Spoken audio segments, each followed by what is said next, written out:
Assalamualaikum warahmatullahi wabarakatuh. Alhamdulillahi rabbil alamin wa bihi nasta'in ala umuri dunya waddin. Salatu wassalamu ala asyrafil anbiya'i wal mursalin sayyidina wa maulana Muhammadin sallallahu alaihi wa ala alihi wa sahbihi wa man tabi'ahum bi ihsan ila yaumiddin, amma ba'd. Subhanaka la ilma lana illa ma 'allamtana innaka antal alimul hakim. Rabbi shrah li sadri wa yassir li amri wahlul 'uqdatam min lisani yafqahu qawli. Rabbi yassir wa la tu'assir, rabbi tamim bi khair. Allahumma la sahlan illa ma ja'altahu sahla wa anta taj'al hazana idza syi'ta sahla.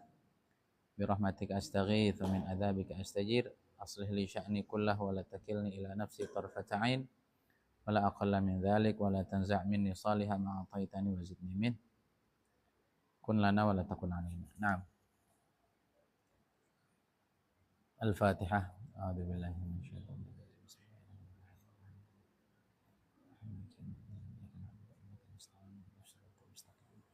Shiratal ladzina an'amta 'alaihim.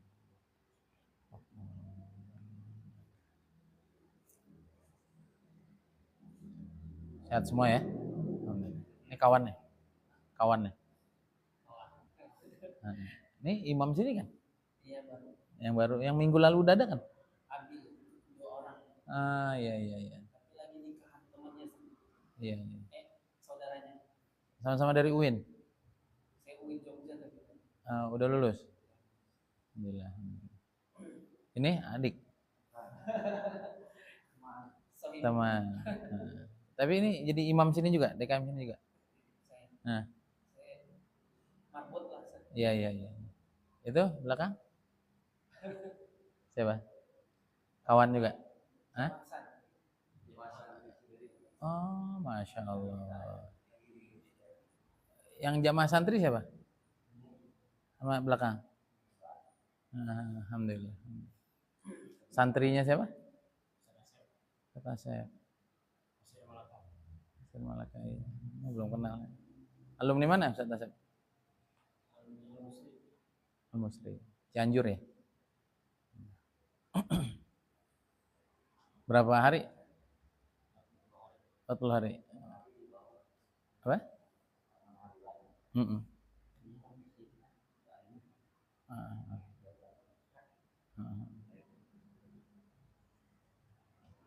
hari lagi, sisa 6 hari lagi. 17 hari lagi. Saya belum sempat nusroh ya.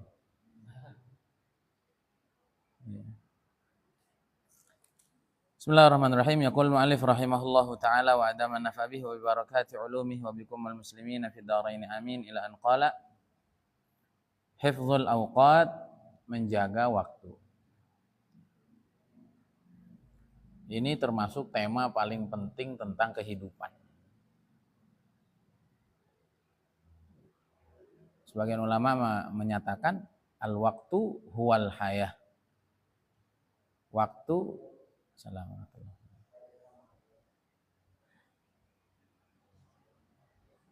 Al-waktu huwal hayah. Waktu adalah kehidupan.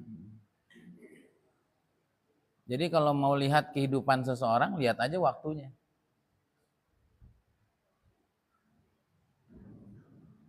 Kalau waktunya banyak habis untuk hal-hal yang gak berguna,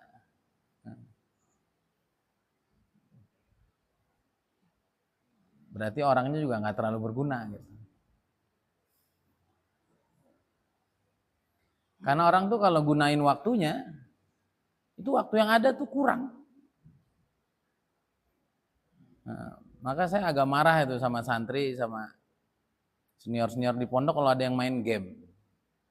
Ya kan, yang senior-senior udah, yang asatidnya kan udah boleh pakai HP. Saya marah betul. Ya nggak mungkin marah ke bapak-bapak. Tapi kalau ke santri saya marah betul. Karena orang sempat main game, itu orang tuh agak aneh gitu. Bagi orang yang biasa ngisi hidupnya dengan segala kegiatan manfaat, maka saya dari dulu nggak pernah mau download aplikasi, install aplikasi game di HP. Karena saya dulu pernah tuh, anak saya masih 1, karena ada aplikasi game di HP, pengen juga main tuh. Anak masih kecil, anak nangis kita nggak peduli aja, ujungnya mertua saya, ini Ustadz gimana main game sampai malam. Jadi kalau pengen lihat hidup seorang, lihat aja sama waktunya. Dan makin penting orang, itu makin pelit sama waktu.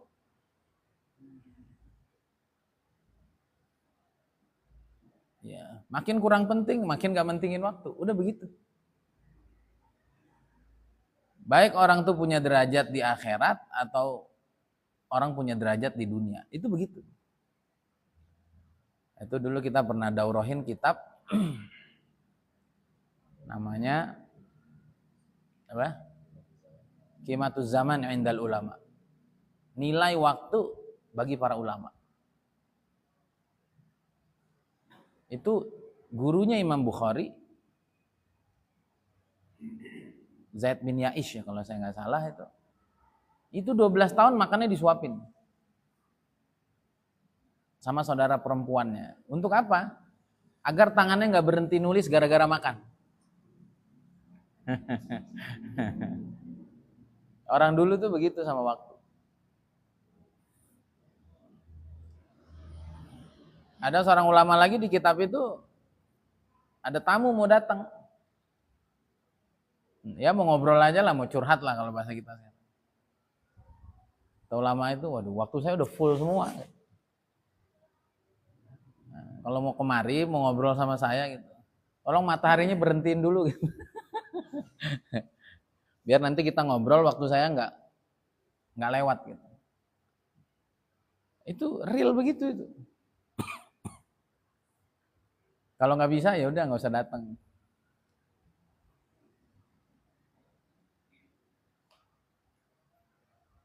Qadhi Abu Yusuf itu sampai menjelang wafatnya masih muzakarah fikih.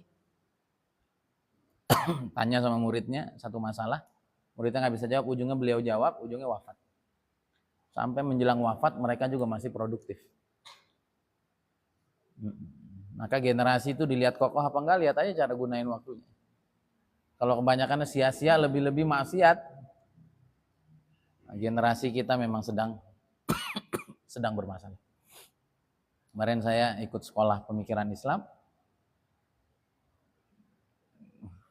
Dosen kita ditanya, bagaimana caranya mengimbangi tontonan-tontonan yang tidak baik oleh musuh-musuh Islam. Apakah orang Islam harus buat film-film juga, tayangan-tayangan juga yang untuk menarik hati muslimin agar dimasuki nilai-nilai yang baik saja. Kata guru saya, itu prosesnya panjang bikin film itu. Ada ilmu ini, itu, peran ini, dan lain sebagainya. Kata beliau, yang baik mendingan aktivis dakwah tuh buat kegiatan-kegiatan bermanfaat yang banyak. Jangan cuma ngaji, beliau bilang. Ya buat klub olahraga kayak, buat ada jalan bersama. Pokoknya orang Islam tuh harus kreatif gitu untuk merangkul masyarakatnya. Karena kata beliau itu orang yang suka hiburan tuh orang nganggur. Jadi nggak usah dibahas orang nganggurnya, gimana dia nggak nganggur gitu, itu dulu, dan itu lebih sederhana. Iya. Nah itu tadi kondisi umat hari ini. Orang yang nongkrongin TV berjam-jam, itu pasti urusannya nggak beres. Sama keluarganya nggak beres, sama Allahnya nggak beres, bisnisnya nggak beres. Karena waktunya kalau digunain semuanya kurang. Kok ada orang nyanyain waktu? Kok ini orang emang nggak punya aktivitas bermanfaat?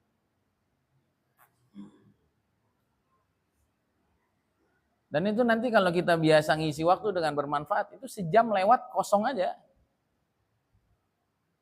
Itu galaunya luar biasa itu. Kok lewat ya gitu doang? Bahkan kalau tidak dianggarkan, tidak diagendakan, tidur itu bagian dari agenda penting, itu kadang-kadang tidur tuh nyesel. Karena bisa jadi ilmu, bisa jadi uang, dan seterusnya. Itu tadi cerita orang yang pelit dengan waktu karena mereka punya derajat di akhirat. Orang tuh makin penting di dunia, itu waktunya makin mahal. Kurang lebih 1 minggu yang lalu saya ketemu orang, ini ayah Kutab juga, Pak Firman, kenal nggak? Firman Alimuddin, nanti cari. Itu dia penghasilan hariannya aja 50 juta. Dilihatin ke saya tuh. Omset bulanannya 3M. Itu saya minta waktunya untuk ketemu. Itu sebulan baru ketemu. Nggak jadi lagi. Ujungnya dia cerita. Walaupun orangnya humble banget, orangnya tawadu sekali. Menyimpang sedikit. Makanya ketemu orang-orang penting itu ada casnya, benar nggak? Karena waktu mereka tuh uang. Maka kalau ada orang penting, waktunya sangat padat, mau nemenin kita ngobrol sebentar, itu mahal tuh, karena waktu mereka ada casnya. Ada satu training dunia pemikiran, itu 3 hari 22 juta. Cuman ngobrol doang. Temenin ngobrol, dibenahin pikirannya, dipasang.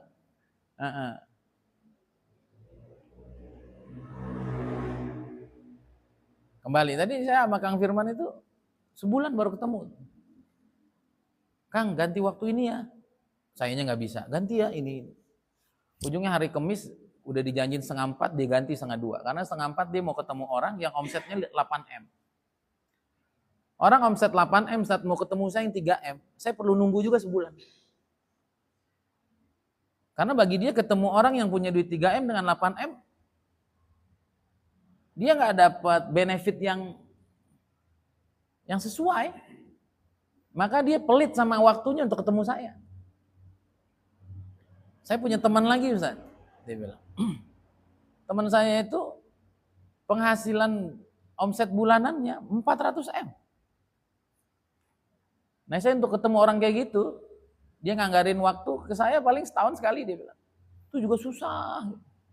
Karena orang begini maunya ketemu sama orang yang duitnya juga ada 100M. Sehingga ada feedbacknya.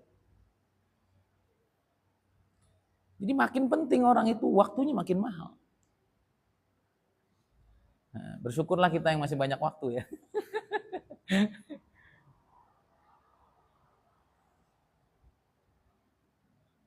Udah, pakai literatur manapun, orang-orang penting tuh karena mereka sangat mementingkan waktu. Dan kita yang belum mementingkan waktu, kita sulit mau jadi orang penting. Maka saya ngelihat sendiri kiai saya, Kiai Uzairah. Waduh, makanya umurnya nggak panjang.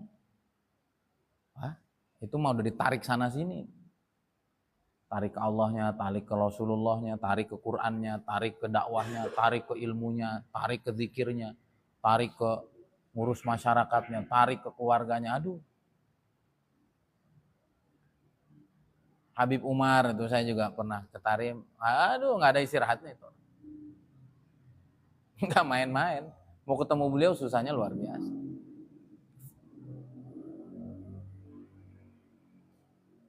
Ya, maka ini kajian ini sangat penting. Kalau mau lihat gimana kualitas hidup kita, lihatlah bagaimana kualitas kita mengisi waktu-waktu kita. Kalau masih banyak kosongnya, berarti ya banyak sekali kekosongan dalam hidup kita. Kosong spiritualnya, kosong sosialnya, kosong ilmiahnya, kosong finansialnya tadi, dan seterusnya. Jadi kalau orang waktunya diisi dengan maksiat, ya berarti dia ahli maksiat. Diisi dengan waktu sia-sia, berarti dia orang yang sia-sia. Dan seterusnya. Nah itu kita yang nggak paham, kadang-kadang nih orang sok penting banget, bukan sok penting, emang penting. Emang penting. Maka itu tadi, ketemu dokter-dokter spesialis, ketemu orang-orang penting, wah itu protokolernya emang repot. Gak mudah. Ya. Nah, Beliau menyebutkan wasrif ila ta'ati waqtaka kullahu la tatrukan waqtan sudan mutasahila. Gunakanlah waktumu, alihkanlah waktumu seluruhnya. Pergunakanlah waktumu seluruhnya untuk diarahkan kepada ketaatan. Jangan kamu sisakan sedikit pun ada waktu yang terbuang sia-sia dengan kamu bersantai ria. Dalam kitab Qimatuz Zaman juga itu ada satu syair Arab yang bagus disebut oleh Al-Wazirus Salih. Beliau menyebutkan al-waqtu anfasu ma'uni tabihifzih wa arahu ashala ma 'alaika yadhi'. Waktu adalah harta paling berharga yang kamu disuruh untuk menjaganya. Namun kata beliau, hari ini aku lihat waktu sebagai harta paling berharga itu menjadi sesuatu yang paling hilang secara sia-sia. Ada nggak orang buang mobil Alphard? Nggak ada. Kalau Alphard kebuang, Alphard hilang bisa beli lagi. Nah, ada nggak orang nelantarin istrinya? Nggak ada. Ada nggak orang buang uangnya? Nggak ada.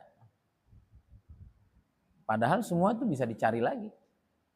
Waktu kalau udah lewat, yang tadi jam 6 tadi nggak akan pernah kembali sampai kita berjumpa dengan Allah Subhanahu wa Ta'ala. Tapi kata beliau itu di zaman beliau ya. Aku melihat hari ini waktu itu sesuatu yang paling mudah hilang tanpa ada gunanya. Padahal dulu itu adalah sesuatu yang paling berharga. Itu kan di dalam Fadilah Amal juga kisah para sahabat, bahwa sahabat rela makan roti kasar daripada roti dari gandum yang halus, hanya beda beberapa menit, beberapa detik, karena tidak mau memproses untuk dihaluskan, karena menghitung ada waktu zikir yang hilang dari menumbuk gandum untuk dihaluskan. Nah, ya begitulah ya sama ya, saya juga belum penting-penting amat gitu. Kalau udah penting banget betul-betul diperhitungkan, semuanya diperhitungkan. Nah, maka Nabi SAW bersabda dalam hadis yang masyhur, min husni islamil mar'i tarkuh ma la ya'ni, tanda orang itu kualitas Islamnya sudah baik, dia sudah meninggalkan sesuatu yang sia-sia, bukan maksiat. Ya, kalau kurang-kurang manfaat dia malas. Dia bukan maksiat, ya, kalau maksiat masih jauh sekali. Sesuatu tuh mubah, tapi kayaknya kayak nggak ada manfaatnya gitu. Ngobrol ngalor ngidul, walaupun nggak gibah orang, sejam 2 jam begadang, itu mendingan tidur gitu, ntar malam bangun. Dan itu sudah otomatis. Nah, kalau kita tuh banyak kegiatan penting, itu hal-hal sia-sia tuh akan hilang sendiri. Jadi kalau banyak hal nggak penting yang masih kita kerjain, nanti waktu tuh jadi kayak luas gitu. Dan ternyata waktu tuh diisi sebanyak apapun, sebenarnya cukup gitu. Saya mau fokus ngaji aja. Tapi kan emang dasarnya nggak fokus, ngaji doang nggak sampai target gitu. Kan ada ya orang yang ngaji, ya dakwah, ya zikir, ya apa semua, ngurus anak, ngurusin. Nah, itu keterampilan itu akan muncul kalau kita biasa mengerjakan sesuatu itu dengan sangat sigap, dengan sangat disiplin. Kalau tidak nanti waktunya banyak nggak jadi apa-apa. Dan itu menjadi ciri khas kualitas keislaman seseorang. Jadi bagaimana melihatnya? Lihat aja. Waktunya banyak sia-sia nggak? Kalau banyak sia-sia ya sudah. Ini orang belum serius dengan Islam. Sama, orang tuh ngajinya udah serius belum? Lihat aja. Kalau banyak kosongnya belum serius.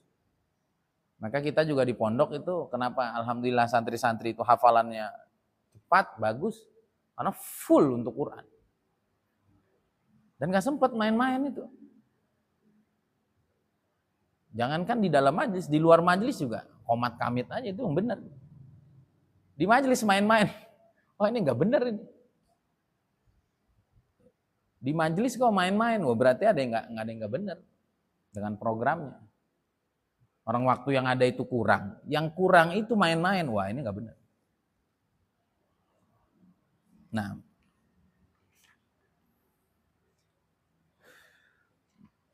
kemudian beliau melanjutkan, bagaimana mungkin semua waktu untuk taat? Bukankah kita ada makan, ada minum, ada tidur, dan lain sebagainya, ada olahraga, ada aktivitas bisnis, ke pasar, lain sebagainya. Wa tasiru awqatul mubahi biniyatin masrufatan fil khairi fashu bila tila. Waktu-waktu untuk mengamalkan sesuatu yang hukumnya mubah, tidur, makan, minum, bersimbang dengan istri, main dengan anak, olahraga, bersosialisasi dengan masyarakat. Itu adalah hal-hal mubah. Kalau hal-hal mubah itu diniatkan kebaikan, maka dia akan dihitung menjadi ibadah. Ya. Fashu bila tila, maka sadarlah jangan sampai engkau terkecoh. Jadi orang iman itu Masya Allah, semuanya jadi amal ibadah, semuanya jadi ketaatan. Nah, maka kalau kita belum paham ini, nanti kita akan sibuk zikir aja. Dipanggil istri ke rumah, lagi zikir loh. Dipanggil istri juga ibadah. Abi, yuk main di taman. Bi, temenin aku main bola. Abi lagi zikir. Terus aja. Begitu aja bertahun-tahun. Loh, nemenin anak itu ibadah. Jika diniatkan kebaikan. Innama tanawu'at ajnasul a'mal litanawu'i waridatil ahwal. Amal itu bermacam-macam. Karena memang kondisi hati manusia itu atau waridat, ilham-ilham kebaikan yang Allah kasih itu juga bermacam-macam. Kadang kita semangat dakwah, kadang kita semangat ngaji, kadang kita semangat khususi jumpa orang, silaturahim, kadang-kadang kita ingin olahraga, kadang-kadang kita ingin sama istri, kadang-kadang kita ingin sama anak, kadang-kadang kita ingin dengan kawan. Itu semuanya memang Allah ciptakan begitu. Agar kita tidak bosan. Dan semuanya bernilai ibadah dengan niat yang baik. Jadi sebenarnya hidup orang Islam itu udah terlalu penuh agendanya. Kalau kita paham semuanya jadi ibadah. Kalau nggak, ntar kita akan stuck aja di satu amal dan kita akan cacat di sisi-sisi yang lain. Sehingga nanti hubungan dengan anak renggang, hubungan dengan istri renggang, hubungan dengan masyarakat renggang, hubungan dengan kawan renggang, hubungan dengan Quran renggang. Seperti itu. Maka dulu saya waktu ke Tarim, waktu ke Darul Mustafa itu, mau minum tuh saya masih ingat tuh niatnya 15 apa? Orang-orang soleh itu. Minum niatnya berapa? Kurang lebih 15 itu. Dan itu ada kitabnya namanya kitab An-Niyat. Kitabnya Habib Al-Aidrus itu. Habib Sa'ad, maaf. Al-Aidrus kalau saya nggak salah, Habib Sa'ad pokoknya nama. Itu ada kitabun niyat. Itu mau minum itu di situ ditulis di samping tempat minum tuh. Niatlah mensyukuri nikmat Allah. Niatlah untuk menguatkan tubuhmu. Niatlah untuk memberikan hak kepada tubuhmu. Niatlah untuk mensyukuri nikmat air yang Allah turunkan dari langit dan macam-macam itu. Sehingga kelihatannya amalnya satu, tapi pahalanya berlimpah ruah. Nah itu yang kadang-kadang kita tidak paham. Ya. Sehingga sekarang saya juga merasakan tuh bahwa tidur itu agenda penting. Saya sekarang sepadat apapun pokoknya siang tidur. Apalagi Jumat begini, wah ini saya full sekali. Saya tidur siang. Malam juga begitu. Pokoknya jam 10, paling lambat jam 11 udah harus tidur. Karena nggak boleh gitu. Dan itu agenda penting gitu. Nggak boleh agenda penting diganti dengan agenda yang tidak penting. Gitu. Kenapa? Karena itu tadi, dengan istirahat tadi itu jadi enak bangun tahajudnya, badan jadi sehat, emosi jadi teratur.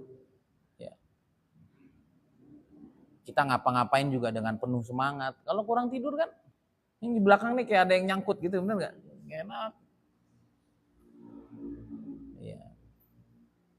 Nah kata Kiai Uzairon dulu tuh, orang itu makin tinggi derajatnya nanti ke Allah itu makin normal hidupnya. Seperti Nabi Muhammad SAW. Punya waktu untuk anak, punya waktu untuk istri, kan?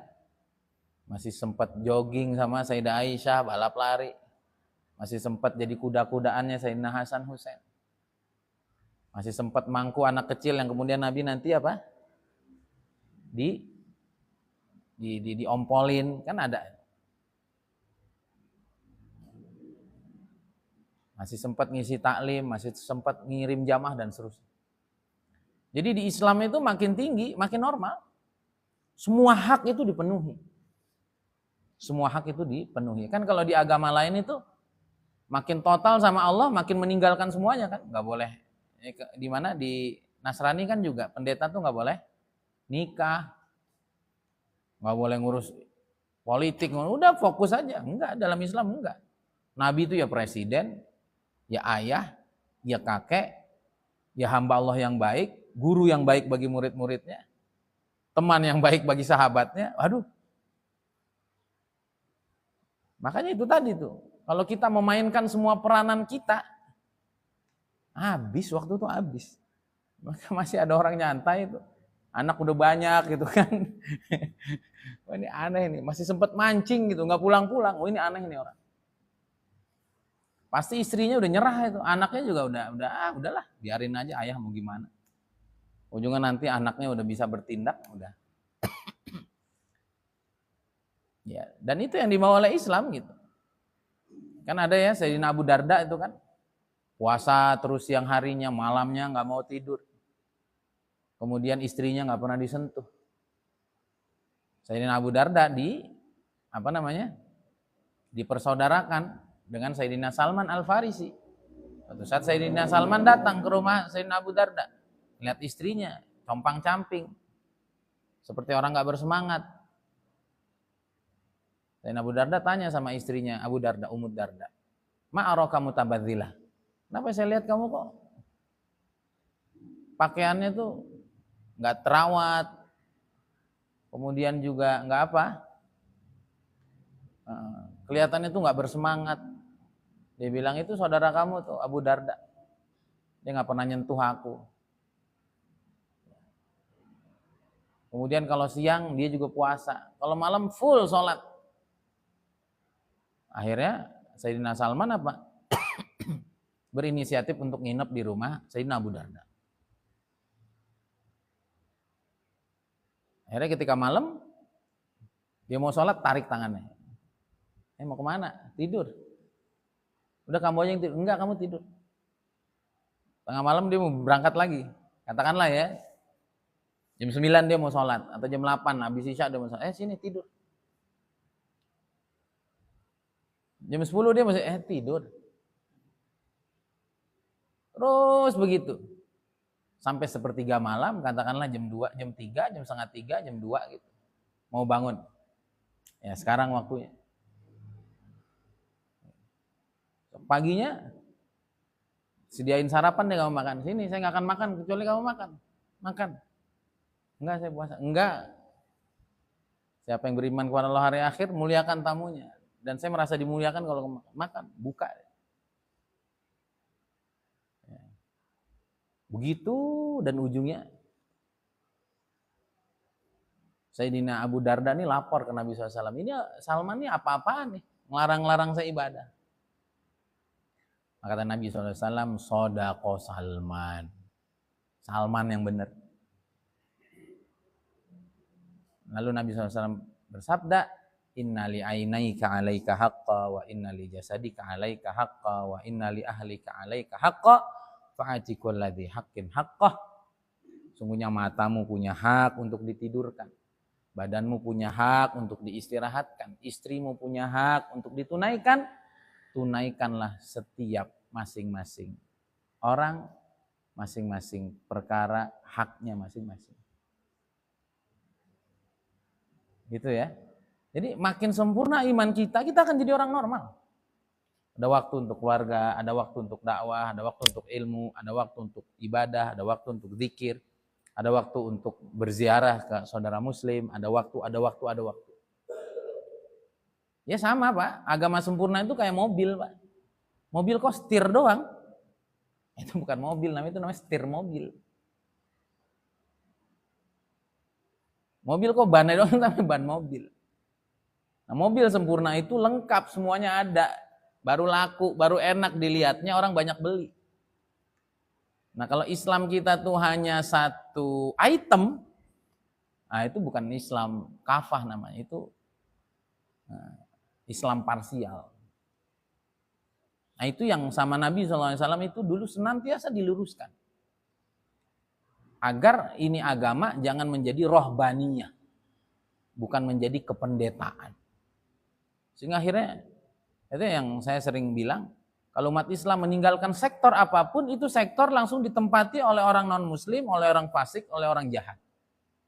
Tinggalkan saja dunia pasar, pasar langsung jahat. Maka repot kalau kita nih nggak boleh bisnis, kita nih nggak boleh. Dunia perkantoran kita nggak hadir di sana, kantor jahat. Politik kita nggak ada di sana, politik jahat. Maka dulu sahabat mengisi semua ruang itu, dan itu kan yang dibawa oleh masyaikh. Jangan keluar. Kamu ada di sana untuk dakwah. Karena kalau kamu nggak ada di sana, nggak hidup agama di sana. Nah, kadang-kadang kita ingin total, ternyata akhirnya banyak peluang-peluang dakwah yang lepas dari diri kita. Dan kita justru bersyukur Pak. Jadi dengan agama yang sempurna seperti ini, dan kalau mau lihat agama sempurna tuh, ya itu lihat Hayatus Sahabah itu. Itu ada 19 bab, saya sekarang lagi nulis pelan-pelan, menjadi muslim yang ideal. Itu ya ada dakwahnya, ada ngajinya, ada zikirnya, dan lain sebagainya. Nah justru kita bersyukur, karena Islam ini natural, Islam ini membuat kita hidup normal, dan semuanya bernilai pahala kalau kita niatkan. Kita bersyukur gitu, sehingga semakin peran kita itu universal dimanapun, itu kita sama Allahnya makin dekat. Gitu. Maka terakhir nih ya, kata Zainuddin MZ, saya kalau di Islam nggak boleh kawin, kata beliau. Ya Kiai Zainuddin MZ tahu ya, Kiai Betawi itu, Kiai sejuta umat, dai sejuta umat. Kata beliau, saya kalau seperti di Nasrani, Islam itu nggak boleh kawin, tokoh-tokohnya nggak boleh kawin, wah saya pensiun pertama saya jadi ustadz, kata. Kenapa? Ada barangnya masa nganggur, kata dia. Gak mau. Jadi Allah ini aktifkan kita semua Pak. Maka agama tuh mudah sekali. Jadilah ayah yang baik, jadilah suami yang baik. Tanya istri mau apa, anak tanya mau apa, ke santri kasih pendidikan yang terbaik, ke masyarakat, dan seterusnya. Enak. Tapi kalau kita anggap agama ini satu-satu bagian tadi tidak pernah membangun peradaban Islam. Maka kenapa Maulana Yusuf rahmatullah alaih menyarankan kita untuk baca Hayatus Sahabah tiap hari minimal setengah jam agar kita paham. Beginilah kehidupan yang ingin dibangun, peradaban yang ingin dibangun. Bukan dakwah saja, karena dakwah itu hanya sepertiga bab di jilid pertama. Habis itu nanti ada kepemimpinan, habis itu ada zikir, ada dakwah, ikramul muslimin, dan seterusnya. Itulah baru bangunan Islam yang kokoh. Dan itu kita perlu kerjasama, kita perlu waktu yang panjang, kita perlu bersinergi antar satu kelompok Islam dengan umat Islam yang lain. Karena tanpa kita bersatu nggak bisa. PKS dengan di dunia parlemennya, Muhammadiyah dengan rumah sakit dan pendidikannya, NU dengan kajian klasiknya, tablik dengan dakwahnya. Kalau masing-masing ngerasa sempurna sendiri nggak selesai. Karena ternyata dulu ini semuanya bergabung. Inilah Islam yang ingin kita bangun, Islam yang menunaikan hak semuanya. Kalau sudah kita tunaikan hak semuanya, nggak ada waktu kosong. Tapi kalau kita hanya memilih yang parsial-parsial, nanti akan banyak waktu kosong. Dan itu sangat tidak produktif. Dan ada ruang-ruang yang nanti akan kita tinggalkan. Semoga bermanfaat. Hadza billahi taufik. Subhanakallahumma wa bihamdika. Assalamualaikum.